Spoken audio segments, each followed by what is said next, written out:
হে মুসলিম যুব সমাজ, তোমরা কি এখনো তাদেরকে রাজাকার, আলবদর আর জঙ্গি বলবা, যারা বিজয় উল্লাসের নামে রাস্তায় হুন্ডা মিছিল না করে, জনপথে বিশৃঙ্খলা তৈরি না করে, মসজিদে গিয়ে আল্লাহর দরবারে সিজদার মাধ্যমে তাদের বিজয় উল্লাস পালন করলো, কান্নায় ভেঙে পড়লো এই ভয়ে যেন দায়িত্বের আমানতের খেয়ানত না হয়ে যায়।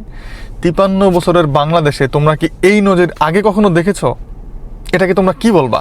ধর্ম ব্যবসা, ইসলামের নামে রাজনীতি? তারা আর কি প্রমাণ দিলে তোমরা বিশ্বাস করবা যে তারাই দেশটাকে পরিবর্তন করতে পারবে? তোমরা কি এখনো মনে করো তারা ক্ষমতায় আসলে তোমার বোনটা, তোমার বউটা স্বাধীন পোশাক পরে ঘর থেকে বেরোইতে পারবে না? আরে ভাই, তোমার বোন, তোমার বউ, তোমার জান্নাত, তোমার জাহান্নাম।